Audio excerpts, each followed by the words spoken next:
नमस्कार दोस्तों, मैं हूं आपका दोस्त, आपका होस्ट आरके और आप देख रहे हैं आरके ट्रेडिंग। दोस्तों, आज यहां पर फिर से एक पोर्टफोलियो वाले वीडियो को लेकर आपके सामने हाजिर हूं।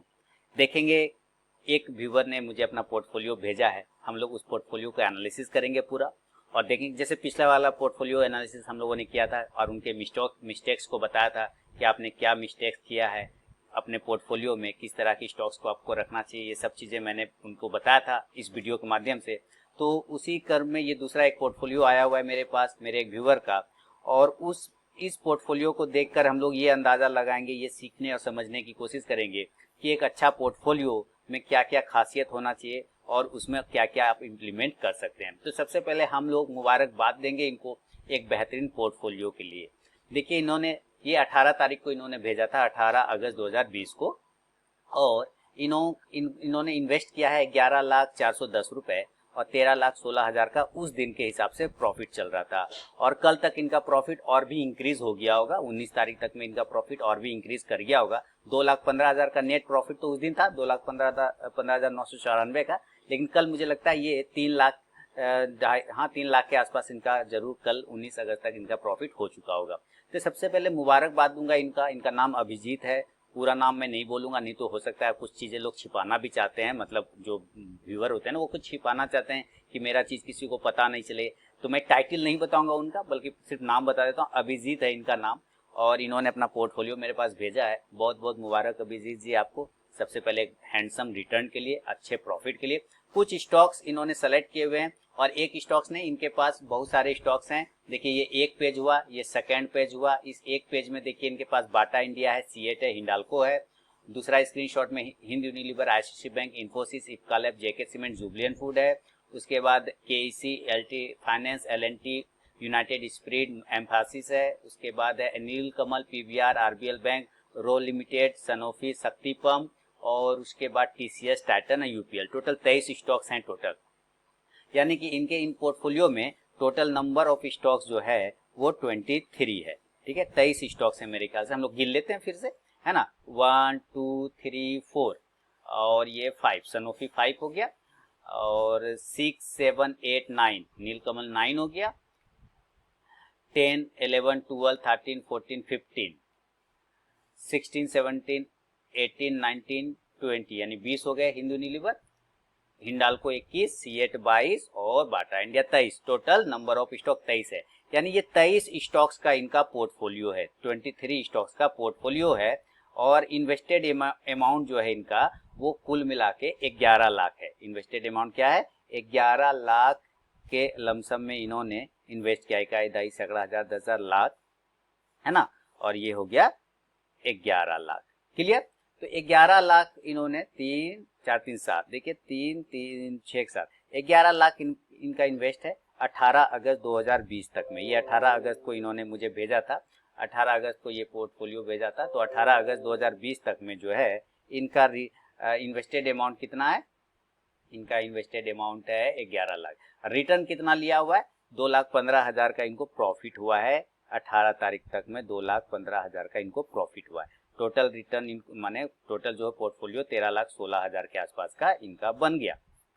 क्लियर ना? इकाई, दहाई, सैकड़ा, हजार, 10,000, लाख, 10 लाख, बिल्कुल 13,16,000 का इनका पोर्टफोलियो अच्छा रिटर्न। तो इसको हम लोग ऐसे पोर्टफोलियो को क्या बोलते हैं? Handsome return. क्या बोलेंगे? Handsome return portfolio, handsome return portfolio. अब इस पोर्टफोलियो का एनालिसिस करके हम लोग देख लेते हैं कि इसमें इन्होंने किस तरह के स्टॉक सेलेक्ट किए और किस तरह का इनका माइंडसेट था। दोनों रीड करने की कोशिश करेंगे। तो चलिए, सबसे पहले मैं यहाँ पे दिखाता हूँ आपको।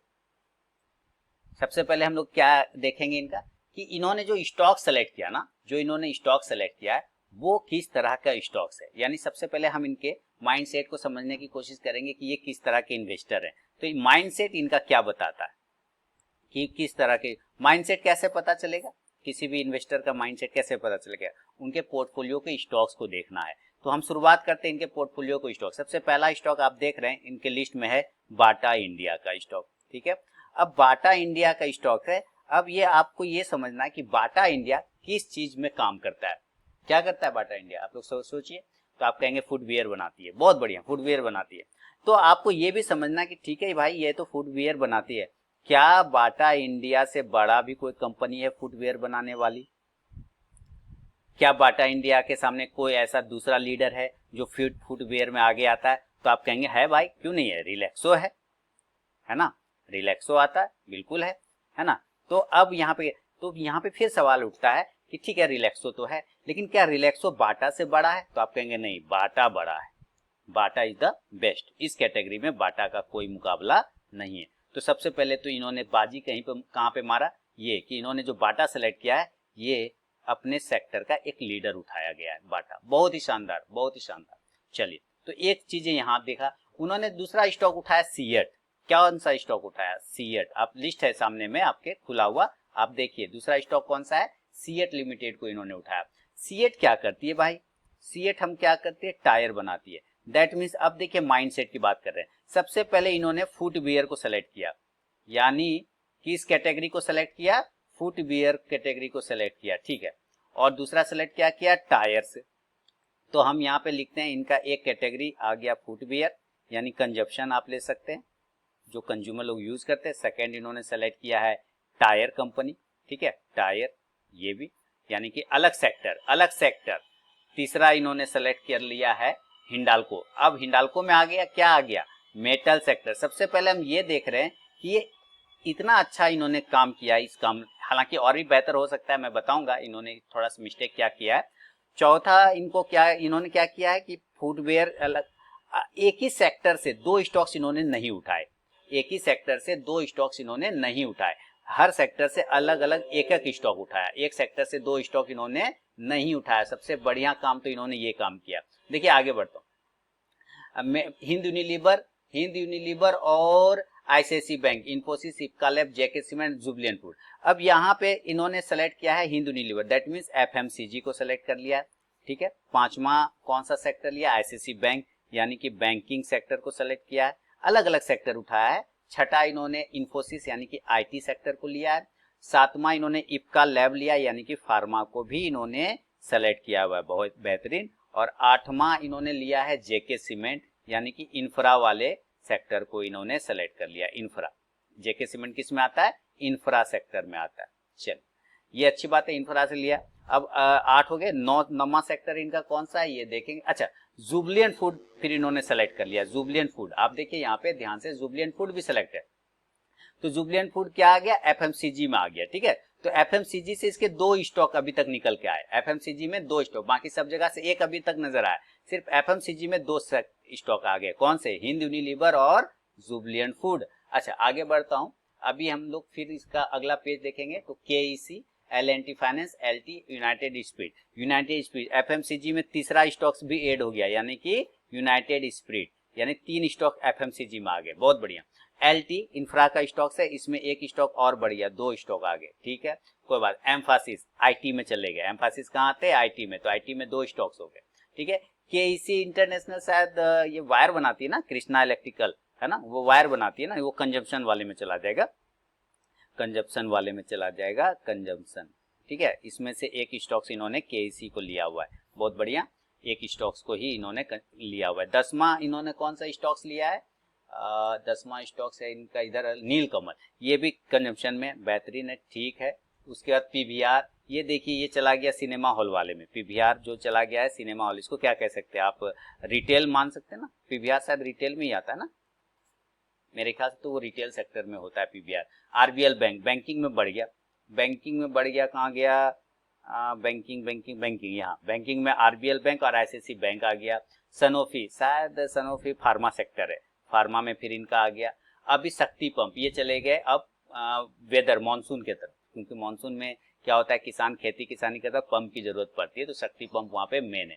टाइटन और यूपीएल, केमिकल सेक्टर को इन्होंने सेलेक्ट कर लिया, और साथ ही टाइटन को सिलेक्ट किया, दैट मींस ज्वेलरी सेक्टर में कंजप्शन वाले में जा रहे हैं। तो इनका कुल मिलाकर जो पोर्टफोलियो है ना दोस्तों, इनका पोर्टफोलियो में माइंडसेट हम लोगों ने क्या रीड किया कि ये व्यक्ति किसी भी एक सेक्टर में भरोसा नहीं करते हैं, जो कि अच्छी बात है। एक इन्वेस्टर को हमेशा किसी भी एक स्टॉक या एक सेक्टर पे टिका हुआ नहीं रहना चाहिए। अगर कोई इन्वेस्टर है, लोग यहाँ पे सबसे बड़ी बात क्या करते हैं ना कि सर मुझे एक स्टॉक्स बता दीजिए मैं उसमें 1 लाख रुपया लगाऊंगा और महीने में मुझे 15-20% का रिटर्न मिल जाए, बस यही एक स्टॉक्स लेना चाहते हैं। ये अगर कोई व्यक्ति सिर्फ एक स्टॉक्स या एक सेक्टर पे बिलीव करता है, भरोसा करता है, तो वो अपना पैसा लॉस कर रहा है। इस मामले में अभिजीत जी यहाँ पे बहुत बेहतरीन काम किया है अभिजीत जी ने, कि इन्होंने अलग अलग सेक्टर को प्राथमिकता दिया है, अलग अलग सेक्टर को चुना है स्टॉक्स के लिए, अपने पोर्टफोलियो के लिए। तो इस मामले में इनका माइंडसेट मैं 1 नंबर पे रखूंगा कि इनका माइंडसेट बहुत अच्छा है। ये डिफरेंट सेक्टर और डिफरेंट स्टॉक्स पे बिलीव करते हैं ये लेने के लिए, ठीक है। डिफरेंट सेक्टर, किसी भी एक सेक्टर पे टिका हुआ एक इन्वेस्टर को नहीं रहना चाहिए। इन्वेस्टर जब अपना पैसा लगाते हैं तो अलग अलग सेक्टर पे लगाए, सबसे पहला खासियत इनका ये है। दूसरा, इन्होंने जो भी पैसा लगाया है ना, अपने सारे एक लीडर स्टॉक्स पे ही लगाया है, जो मार्केट लीडर है। जैसे इन्होंने बाटा में पैसा लगाया, बाटा अपने ग्रुप में लीडर है। इन्होंने पैसा लगाया है FMCG में, हिंद यूनिलीवर यानी कि HUL में लगाया, जो कि अपने सेक्टर में लीडर है। इन्होंने पैसा लगाया जुबिलेंट फूड में, जो कि अपने सेक्टर में लीडर है। इन्होंने पैसा अगर लगाया है तो टाइटन में, क्या लगाया है, टाइटन में, जो कि अपने सेक्टर में टाइटन लीडर है। इन्होंने पैसा किस में लगाया, UPL में, जो कि अपने सेक्टर में लीडर है, केमिकल सेक्टर में। तो इन्होंने जो भी लगाया, इन्होंने पैसा किस में लगाया है, इन्फोसिस में यानी कि IT में, जो कि अपने ग्रुप में लीडर है ना। इन्होंने पैसा किस में लगाया है, आगे अगर हम लोग और देखें, TCS में, जो कि अपने ही सेक्टर में ये भी लीडर है, TCS और इन्फोसिस। यानी सारे स्टॉक्स इन्होंने लीडर वाले सेलेक्ट किए, जो मार्केट लीडर है और जिनका नाम हमारे सामने आसपास हमेशा आता है, जिनके प्रोडक्ट को हम लोग यूज कर रहे होते हैं। तो एक बेहतर इन्वेस्टर का दूसरा नियम क्या हो गया, पहला नियम ये बनता है कि किसी भी एक सेक्टर में पैसा नहीं लगा के डिफरेंट सेक्टर पे आपको पैसा लगाना है, डिफरेंट सेक्टर के डिफरेंट स्टॉक पे आपको पैसा लगाना है। ये रूल नंबर 1 है। दूसरा, आपको सिलेक्शन लेना है तो लीडर स्टॉक्स में सिलेक्शन लेना है, कभी भी चिरकुट स्टॉक्स में सेलेक्ट नहीं करना है। ये दूसरा नियम है, ये बेहतरीन काम इन्होंने किया। तीसरा, इनका सबसे अच्छा काम और क्या है, इसके बाद हम आगे बढ़ते हैं कि इन्होंने किसी भी, इनका पोर्टफोलियो जब आप देखेंगे ना, किसी भी स्टॉक्स में देखिए, किसी में इन्होंने लिखा है जैसे 25 क्वांटिटी ICICI बैंक में, 30 क्वांटिटी हिंद यूनिलीवर में, 35 क्वांटिटी JK सीमेंट में, जुबिलेंट फूड में 85 क्वांटिटी। यानी कि अपने पोर्टफोलियो को इन्होंने मैनेज रखा है क्वांटिटी से, अपने पोर्टफोलियो को मैनेज किया हुआ है क्वांटिटी से। दैट मीन्स जो विनिंग स्टॉक्स है, जो लीडर स्टॉक्स है, उसकी क्वांटिटी को इन्होंने बेहतर तरीके से मैनेज किया। दैट मीन्स जुबिलेंट फूड देखिए, अभी 1 लाख का लमसम इनको प्रॉफिट चल रहा है। 97 आपको दिख रहा है जुबिलेंट फूड ना, कल तक में 19 अगस्त तक में 1 लाख हो गया होगा, क्योंकि ये 18 अगस्त का है ना। तो इन्होंने अपना पोर्टफोलियो को जो है ना दोस्तों, मैनेज किया है क्वांटिटी वाइज। मैनेज किया है क्या, क्वांटिटी वाइज। क्वांटिटी किसी भी जो लीडर, जो विनिंग स्टॉक है इनका ज्यादा, उन्होंने इसमें क्वांटिटी को बहुत अच्छे तरीके से ऐड किया है, बढ़ाया है। 85 क्वांटिटी इन्होंने जुबिलेंट फूड में रखा है। बाकी जो थोड़ा कम परफॉर्मेंस वाले स्टॉक्स है ना, उसमें इन्होंने क्वांटिटी को बिल्कुल सीमित रखा है। जैसे कि आप यहाँ पे ले सकते हैं यूनाइटेड स्पिरिट को, आप यहाँ पे ले सकते हैं किस स्टॉक्स को, आप यहाँ पे ले सकते हैं नीलकमल को, आप यहाँ पे ले सकते हैं किसको, PBR को। ये थोड़े से अभी गिरा हुआ स्टॉक्स था, परफॉर्मेंस नहीं कर पा रहा था, तो इसमें इन्होंने क्वांटिटी को बिल्कुल सीमित रखा है, कोई टेंशन नहीं। बहुत अच्छा काम तरीके से इन्होंने क्वांटिटी वाइज भी बहुत बढ़िया काम किया है। तो एक जो अच्छे इन्वेस्टर है, इन्होंने वो सारे 2-3 काम तो जरूर किया कि इन्होंने डिफरेंट सेक्टर को सेलेक्ट किया और हर सेक्टर से लीडर स्टॉक को उठाया और हर एक का अपना क्वांटिटी भी बहुत अच्छे से सेलेक्ट किया। अब ये आप समझिए कि इन्होंने जो थोड़ा सा गड़बड़ी किया है, वो गड़बड़ी किया है ना, क्या दिक्कत है, क्या इसमें इतना बेहतर हैंडसम रिटर्न मिल रहा है, फिर भी मैं कह रहा हूँ कि थोड़ा सा इनको और बेहतर करना चाहिए था, तो और बेहतर होता है। इन्होंने अपने पोर्टफोलियो को कभी भी हेज नहीं किया। बात समझ रहे हैं आप, मैं समझाता हूँ। इन्होंने अपने पोर्टफोलियो को हेज नहीं किया।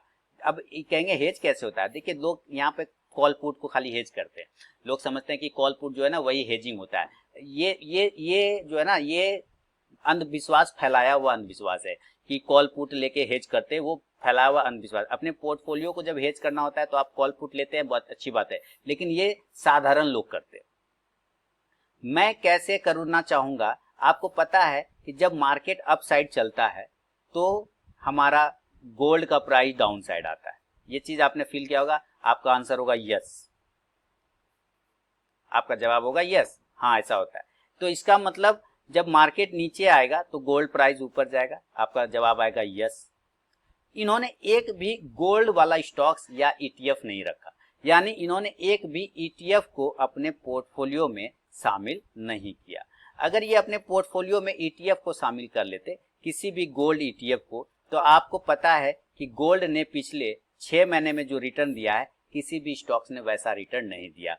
30,000 का गोल्ड आज 55,000 का हो चुका है। क्या मैं गलत बोल रहा हूँ? आप कहेंगे नहीं, बिल्कुल सही है।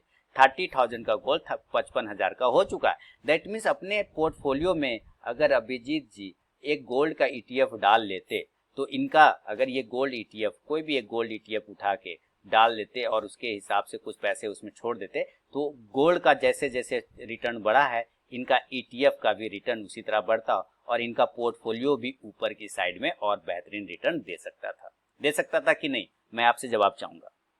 तो इन्होंने सारा काम ईटीएफ में, इक्विटी में किया है, सारा काम इक्विटी में किया है। इनको एक ईटीएफ भी मेरे ख्याल से ऐड कर लेना चाहिए और अभी भी राइट टाइम है, गलत टाइम नहीं है, गलत समय नहीं है। चाहे तो ईटीएफ, अपना गोल्ड ईटीएफ एक जरूर ऐड करें, क्योंकि सर जब मार्केट गिरता है ऊपर से नीचे इस तरह से, तो गोल्ड का प्राइस ऊपर जाता है। तो जब ये मार्केट गिरेगा तो जाहिर सी बात है आपका पोर्टफोलियो में लॉस होगा या पोर्टफोलियो का जो है प्रॉफिट कम हो सकता है ना। जब मार्केट डाउन आता है तो पोर्टफोलियो नीचे आ सकता है और प्रॉफिट कम हो सकता है या लॉस में जाता है। उस कंडीशन में आपको ये गोल्ड बचाएगा, उस कंडीशन में ये गोल्ड आपके इस पोर्टफोलियो को हेज कर लेगा। ये बातें आपको किसी भी चैनल पे कोई नहीं बताया होगा। आपको हमेशा कहेगा कि कॉल और पुट लेके हेज कर लीजिए, है ना। तो कॉल पुट सबके बस की बात नहीं होती है कि सारे लोग कॉल और पुट लेके हेज कर लेंगे। मेरे ख्याल से अगर एक गोल्ड का ईटीएफ कर लें तो ले लें, इसमें ऐड कर लें, तो मेरे ख्याल से इनका पोर्टफोलियो अपने आप हेज हो जाना है यहाँ पे। ये मेरा अपना मानना। और आप इस चीज को देखेंगे, पिछले 30,000 से गोल्ड चढ़ा है। जब मार्केट गिर रहा था, कोरोना की वजह से मार्केट गिरा, तो गोल्ड ऊपर गया।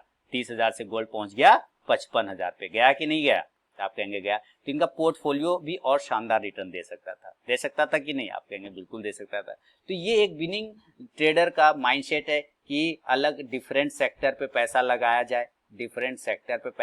जाए, है ना। अलग अलग सेक्टर को सेलेक्ट किया जाए और लीडर स्टॉक्स को उठाया जाए।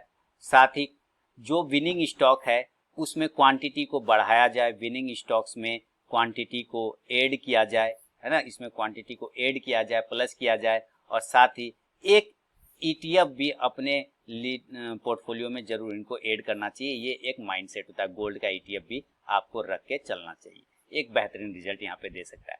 तो दोस्तों ये एक पोर्टफोलियो है जिनके साथ मैंने शेयर किया आप लोगों के साथ। उम्मीद करता हूँ इस पोर्टफोलियो से आप एक इन्वेस्टर के माइंडसेट को समझेंगे और जो गलतियां आपने अभी तक अपने पोर्टफोलियो में किया, जैसे कि पिछले वाले पोर्टफोलियो में मैंने बताया था, उन गलतियों को सुधारेंगे। इसी तरह अगर किसी भी कोई पोर्टफोलियो मेरे पास अगर आता है, तो मैं चाहूँगा अगर उसमें कुछ ऐसी चीज़ें लगता है कि मैं आप लोगों को उससे सिखा पाऊँ या बता पाऊँ, तो मैं उसको आपके साथ शेयर जरूर करूँगा। तो जैसे जैसे मेरे पास कुछ पोर्टफोलियो आएंगे, आते ही रहते हैं मेरे पास, तो वो थोड़ा टाइम नहीं मिल पाता है और लोग भी ऐसे भी करते हैं कि एक्चुअली होता है कि आप कुछ पोर्टफोलियो आते हैं मेरे पास, लेकिन उस पोर्टफोलियो का माइंडसेट क्या होता है कि 50,000 का स्टॉक 50,000 का फंड है और इसमें 75 स्टॉक्स लेके बैठा रहता है। ठीक है, इसमें रहेगा मारुति का एक स्टॉक, ठीक है, मारुति एक स्टॉक रहता है, ठीक है, हीरो मोटो 3 स्टॉक रहता है, इस तरह से। अब ये 50,000 में 75 स्टॉक्स रहेगा दोस्तों अलग अलग, तो कैसे लोग करेगा? तो इस वजह से भी नहीं हो पाता है। तो कुछ अच्छे पोर्टफोलियो जब भी मेरे हाथ लगेंगे, मैं आपको उसके माध्यम से कुछ बताने,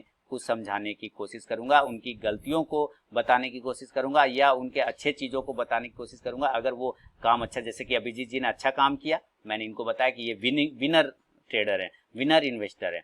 और पिछला वाला वीडियो जो मैंने बताया था उसमें उन्होंने बहुत ही छोटे छोटे स्टॉक्स उठाए हुए थे, ऐसे स्टॉक्स उठाए हुए थे जो इन्होंने एक्स ग्रुप में ट्रेड कर रहा है, जो बैन ग्रुप में ट्रेड कर रहा है, और साथ ही जो मार्केट के लीडर नहीं, वैसे स्टॉक्स को पिछले वाले मेरे भाई साहब व्यूअर ने सेलेक्ट किया था, तो उनका रिजेक्ट माने उनका पोर्टफोलियो खतरे में है, लेकिन इनका पोर्टफोलियो विनिंग पोर्टफोलियो है। तो उम्मीद करता हूँ आप भी अभिजीत जी को बधाई दीजिएगा और मुझे भी मेरे इस कोशिश को, छोटे से कोशिश को लाइक शेयर कमेंट जरूर करिए। कुछ सीखने समझने को मिलता है आपको तो मेरे इस चैनल से, तो जरूर मुझे फीडबैक दीजिए। आपके इंपॉर्टेंट फीडबैक का इंतजार रहेगा। फिर मिलूंगा एक नए पोर्टफोलियो के साथ जिसमें कुछ अच्छे चीज़ों को और कुछ गलत चीज़ों को मैं बताने की कोशिश करूंगा कि क्या गलती है और क्या अच्छाई है।